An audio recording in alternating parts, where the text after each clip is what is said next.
Let's build a black and white cat deck on Magic Arena.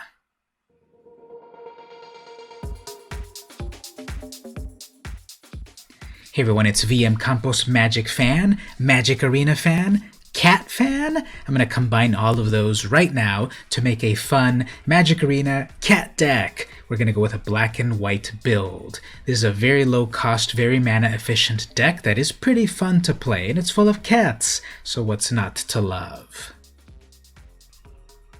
Alright, so I'm going to show you this deck. It's pretty straightforward. I've got it in my decks here. You can get the deck list off of this video, no problem.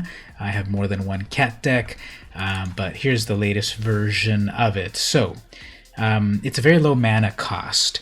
We've got Charmed Stray. This is the 1 white mana, 1/1 with lifelink. When you summon more of them, they give the other cats a +1/+1, so this can make some 4/4s for 1 mana. I have a full playset.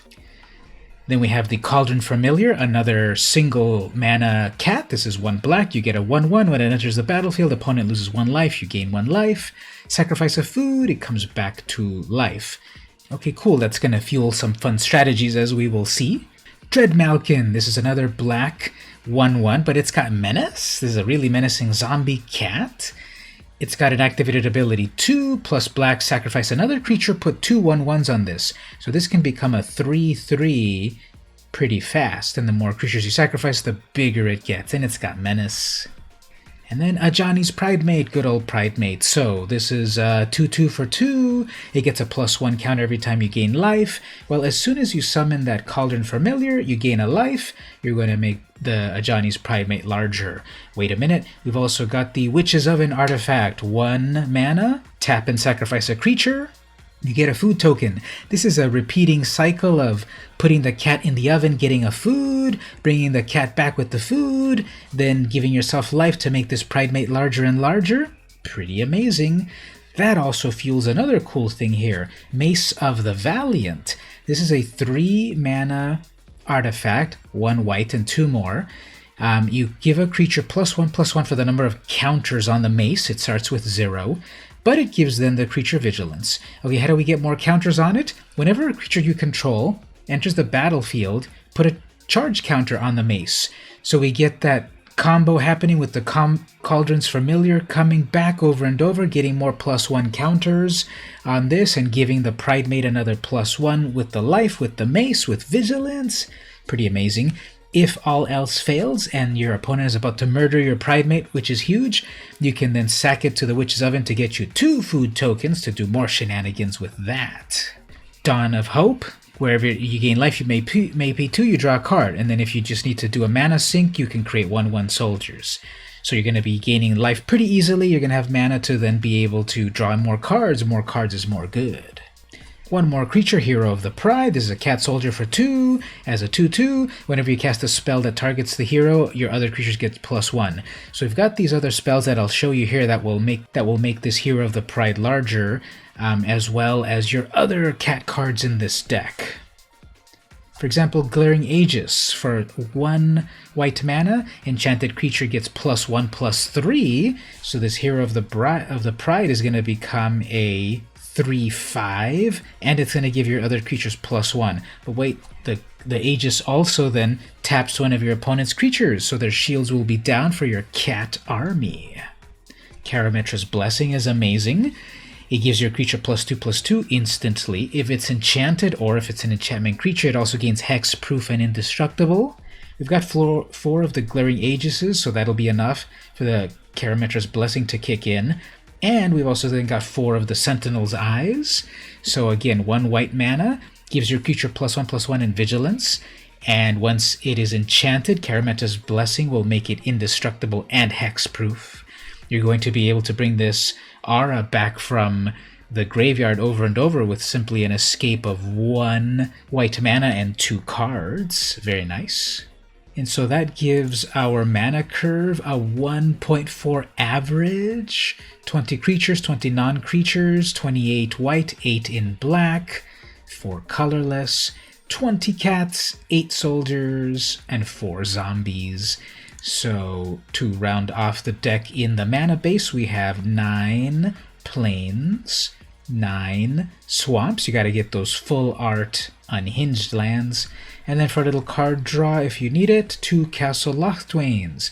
It enters tapped unless you already have a swamp. Then it gives you black mana, or later you pay 3 mana to draw a card. You lose a little bit of life based on what you've got in your hand. So that's the deck. That's my cat deck right here. And of course, this has got the perfect sleeves. You have to have the OMG Kitty sleeves to really shock and awe your opponents. Now, I'll also accept the World Championship sleeve or a World Champion Winner sleeve, but I'm going to keep it with OMG Kitties. Alright, let's try out this deck. We're going to jump in on the play queue over here, and we're going to see who will fall before our kitty cats. We have Zarathustra. I don't think that's exactly how you spell it, but let's see. We go first. Yeah, this will do some stuff. So let's see. Turn 1, Oven. Turn 2, Hero of the Pride. Turn 3, Sentinel's Eyes.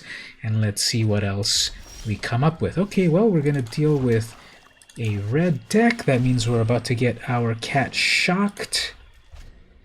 But I can put it in the oven. Okay, they're not quite doing their thing yet. Fine. So it's pausing for something. That's a 4/3. So it's out of the range of a shock, although Lava Coil is still a thing or anything related. What is this Izzet Mage up to? Once my stuff starts coming... Well, this is the example that I said about I can do that so that I get my my food. There's the mace. Okay, let's see if we work it this way instead. We'll bring out the hero. And the opponent... What do they have here? A Rawl. That doesn't really do too much. You like the gauntlets? So they get to scry to the bottom. Okay, let's bring out a bunch of creatures here. If I can keep that Dread Malkin, hopefully they get rid of the Hero of the Pride. That way I can have Menace on my Dread Malkin and give it +2/+2. They have a lot of mana. And they're going to +2 that, first of all. I know exactly what to do. Bottomed another thing that they didn't like. A lot of mana, Storm's Watch. So let's get this, another food here. Okay, how about one of these? And then we'll attach the mace. That seems to be a 4/4. They can still hit it with a bunch of burn, however.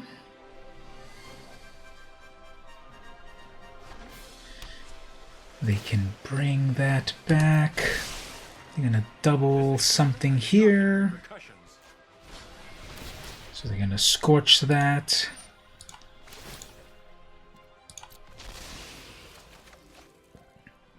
So we'll let this happen for a moment, resolve all of that. They have no more target.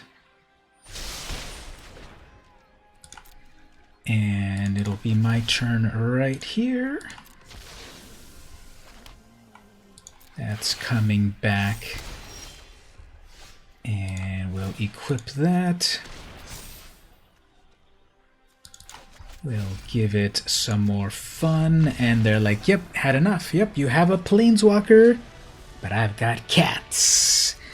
So there you go, everyone. That's how you play this deck. There's a lot of low casting cost creatures. These cats keep coming back. It's pretty cool, pretty fun. Try out the deck yourself. Let me know how it goes. How would you improve it? How would you add to it? Let me know there in the comments. This has been VM Campos, and I'll see you next time.